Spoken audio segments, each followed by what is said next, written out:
Welcome to Voices of Nativity, where we sit down with people who bring our mission to life, from students and alumni to parents, teachers, and friends of the school. Beautiful, man. Well, good morning, Jim. Good morning, James. I'm so glad you joined us today on our podcast, man. So this is pretty exciting.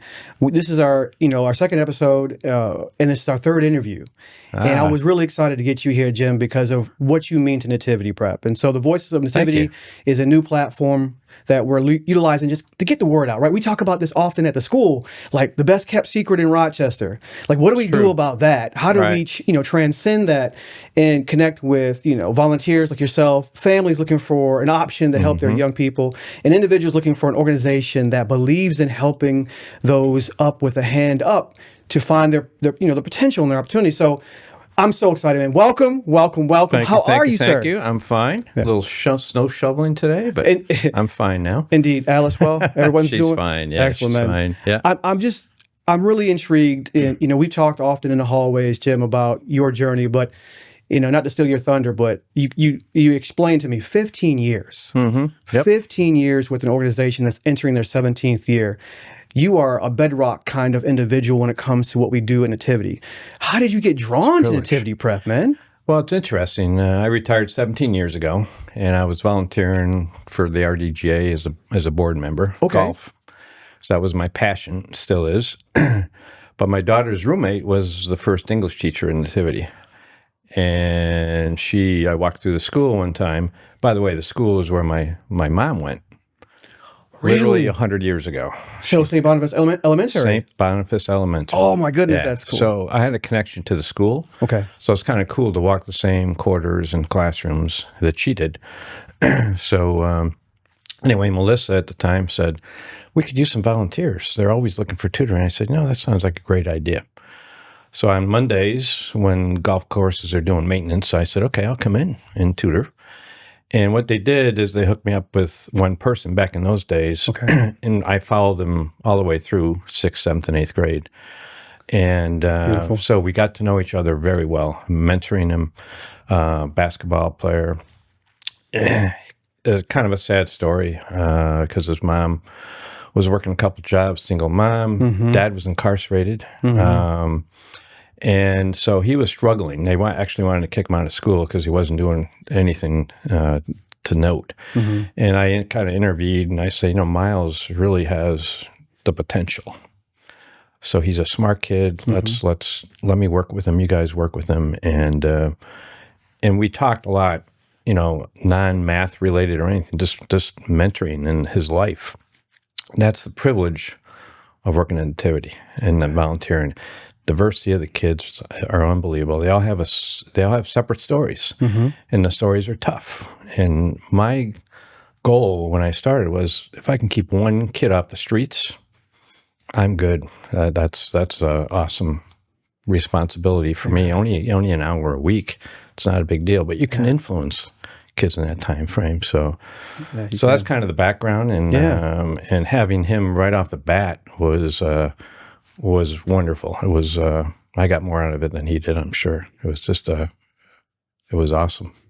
That's a powerful piece, man. I'm so glad that you got roped in. Yeah. For our very first teacher, family, I love that. Yeah. And you speak to something, Jim, that's really profound. I think, you know my story a little bit. We talked about it before. You being that kind of additional voice in a young person's life. We talk about sometimes it takes that village. It takes, I know it's cliche, but it's powerful. And it's really poignant because it means exactly what it says. In that moment when you became a tutor and you found your way to us through that connection, that family connection, that our English teacher, you got paired with a young person that has tons of potential. Absolutely. Right? You saw potential it. is a great word, James. Right. You saw it. Every one of these kids has potential. Tons of potential. And, you became a part of the choir or the chorus, so to speak, of, hey, I believe in you. Let's talk about other things other than math. I think that's one of the things that I love about Nativity is that we call it a secret sauce sometimes when it comes to our extended day, our tutoring program, enrichment program, it's about building trust. It's about building relationships. It's about building connections. It's about becoming a part of that individual's extended community, sometimes family, to say, hey, there's another person that cares about you. There's another person that believes in you. And there's another person that sees what you can be and what you will be if you allow yourself to just trust.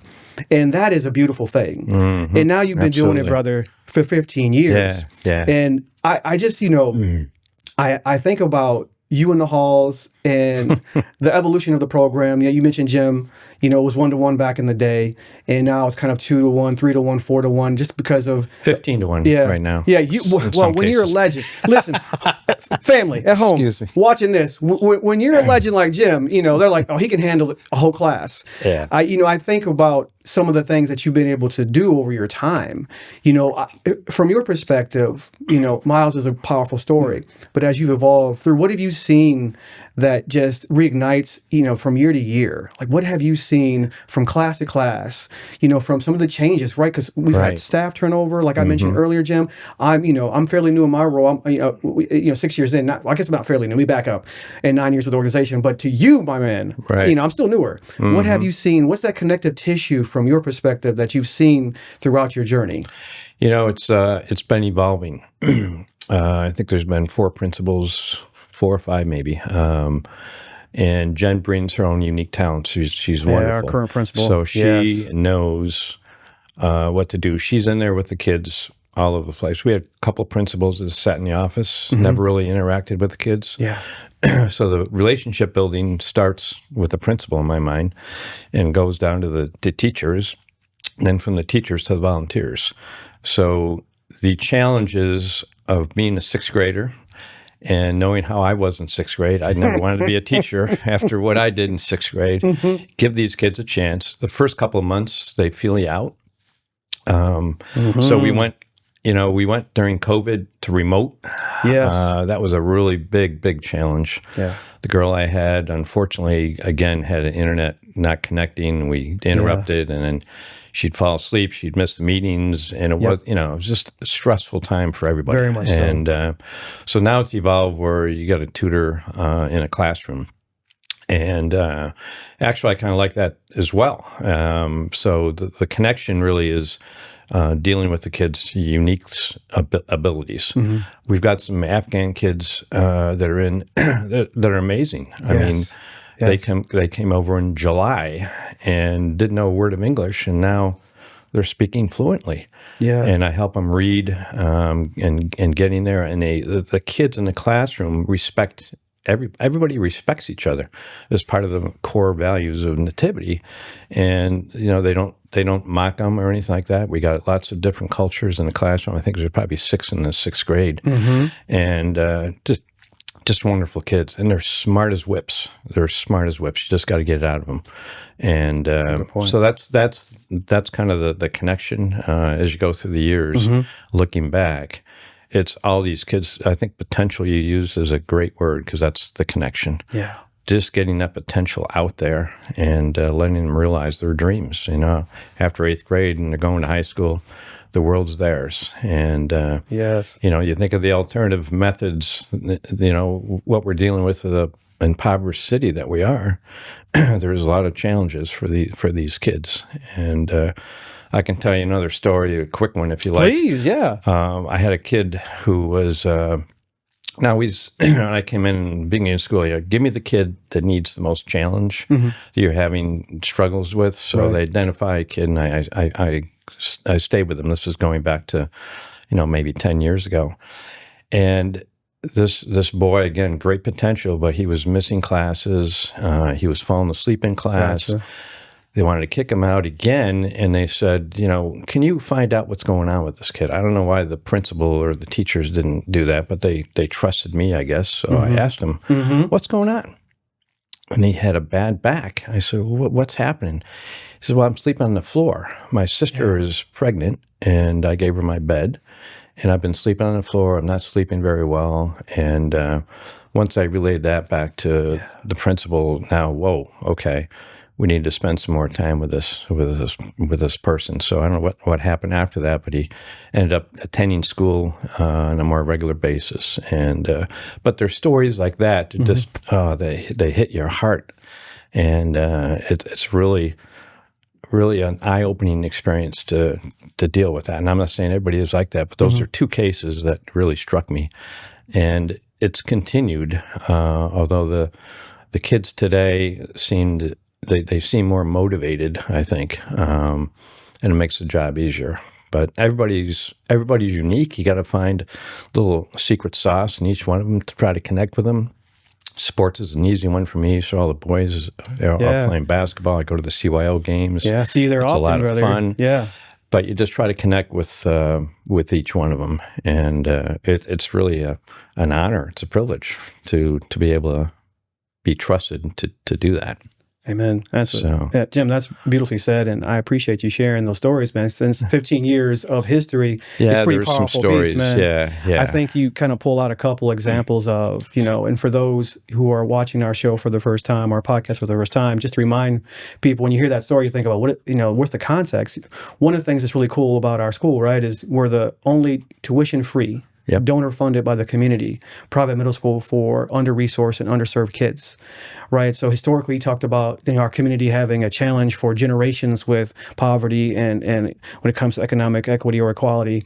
And this school was kind of built and developed from the Nativity Coalition the Nativity Miguel Coalition across the country, 50 plus schools, with that kind of social justice. Like, let's find a way to, even the playing field, or at least remember that you don't choose the zip code. I say this often. You don't choose the zip code or the county or the country that you're born into. So in that moment, Nativity is one of those schools that has been developed to ensure young people, like the stories you're talking about, have a chance to be, to lean into their potential and to be brilliant. And I think our success, you've seen it better than anybody, man, because you've been there so long. The success is tied to that trust, that relationship, that, hey, we know, Jim, you have a really good relationship with this young person. Would you find, could you find an opportunity to talk to him and see what's going on? Right. The relationships you built, that trust that you built in that moment, he shared with you what was going on with him medically or physically. That opened up another door for him and for the staff. Right. And I just love that, and I think about, you talked about evolution, and I think about where you started 1-to-1, and now you got 15, you got the whole class because you're a rock star. In those moments now, Jim, as you sit back, are you seeing, and this is a question for me because I'm looking at you a little bit different lens right now, because you've seen the totality of the mission, kind of where it started and where it is. Right. Have we started to lean in as an organization? Are you seeing, as an organization, are we leaning into that, meeting kids where they are, connecting where the families are, finding out their story to kind of work towards the ultimate goal? Are you seeing that evolution? Yeah, absolutely. I think the teachers are a great example. We've had turnovers in teachers over 15 years, obviously. And what I'm seeing now in the current staff is they got their arms around the kids. They're connected to each one of those individually. I mean, they're there for 10 hours a day. And I'm like, how do they do it? Because these kids are energetic, and they can get rowdy. Yeah, yes, sir. You remember sixth grade, and but they overcome that, and then you see, I get invited to the plays and social things that you guys do, and the Nativity in Bloom, and you see the just adulthood that they develop by 8th grade. It's amazing. It's just wonderful. But I think that the staff today does a wonderful job. They're the connection, and I'm just there as an ancillary guy for an hour a week. No big deal. Which I think pretty big deal. We need more. We need more volunteers. Yeah. And yes, talk about that, Jim. They get so much out of it. I get so much out of it. So for an hour a day or an hour a week, why not? Learn how these kids learn. And you have I guarantee you'll have a unique connection with maybe one or two of those kids, and maybe eventually 4 or 5 if you've got the whole class. And it's a wonderful thing. You definitely get more out of it than you put in. It's just a privilege to be a tutor. Yeah, it's beautifully said. Nativity, really. Yeah, Jim, and I love what you said there. This is an opportunity, and I was so happy that you said yes to this moment for us to sit down and talk.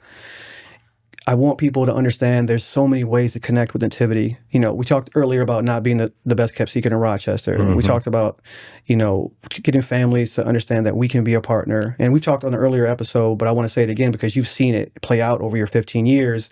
You've watched the Nativity's model kind of follow the kids, right? So those 3 or 4 years with us on campus, classroom, the mentorship, the tutoring piece that we want to talk about a little bit more. We need more. We want more because Jim is fantastic, but I can't imagine where we can go as we're growing. And we do have a chunk now, but I always see that as an opportunity.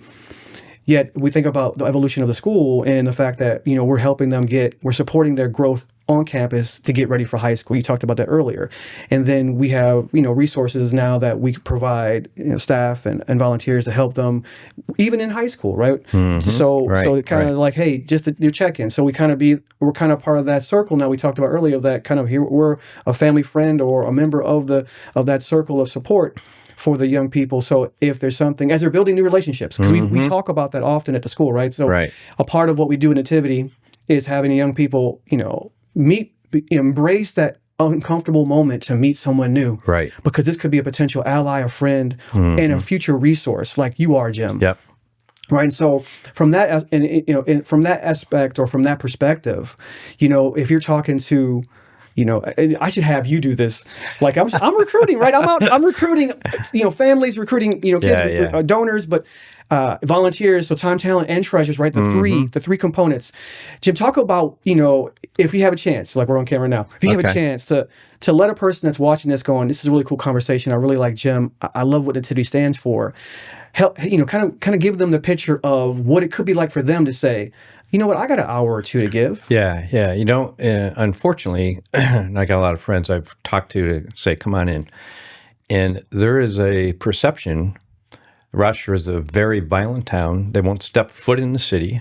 We go to restaurants in the city all the time, and we go to all kinds of activities. Yeah, tons. So there's a fear factor, unfortunately. And I guess if I could talk to that point, South Wedge is a great area, and you're right off the expressway. It's not a big deal. It's easy to get two minutes off the expressway. You're at school, so the fear factor should just go away. Yeah. And I know the other thing is you don't think you got enough talent to be a tutor. Well, come on, anybody can be a tutor, really. I happen to be a math major, so math comes easily to me, even though I don't remember a lot of stuff from 50, 60 years ago. But and I especially want to direct it to donors because I'm a donor as well. You are. Thank you, brother. People think I am supporting Nativity with my dollars, which is wonderful. It's absolutely wonderful. We're grateful. But if you take another step and say, I can spare an hour a week, because the after-school programs are wonderful. I know we have a lot of donors who do that. But just come on in and tutor. Look at the classroom and do it, because I think we're always in need of tutors, right? We are. But I think you're going to get more out of it and that 1 hour of investment than you'd ever imagine. It's just a wonderful opportunity, really, and a privilege to do it. So I'd encourage people, not only donors, but anybody listening, to come on in. And it's a great school, great staff. And the kids just have smiles on their faces, and you put a smile on your face when you walk out of that door. You do. And you can stop in the office to check in with Karen, the admin, and talk about the bills. Yeah, we always manager, do. awesome. I get here 10 minutes early and talk about the last game. Just a lot of fun. Go Bills. They're friends. Yeah. Really become friends. So it's a great opportunity. Jim, that's beautiful, man. I really appreciate you kind of outlining your journey, but also helping me recruit individuals that could be really the impact. And I think you spoke to it, man. I think it's sometimes perception. We know, you and I see it daily. It's a beautiful place. Our community is thriving. It's growing. I think that if we can break down the barriers, we have so much. I think in Monroe County, 15 minutes away from each other, there's so much opportunity, so much beauty, so much potential to change lives if we just take a risk and walk towards each other. And I think this is what you do so beautifully. And so I'm excited about everyone at home seeing this, watching this, and understanding, hey, you know what? The Wedge, that's 15 minutes down the road. Look, they're doing great things. This is a fantastic community. Jim's so excited about going there. Now he's got 15 kids, and he's looking for more people, and he's a time, talent, and treasures guy. That's what you are. You're trifecta. You do all of it, Jim. You and Alice believe in the mission wholeheartedly, and you stood by it from early on. And I'm grateful to you, man. It's been a pleasure. I look forward to serving with you longer. Hopefully next time we get together on this podcast, we got a few more friends to join us, but great things are happening, and I'm grateful to you, sir. So thank you very much. I appreciate it. Yeah. It's great. Yeah. Thanks, brother.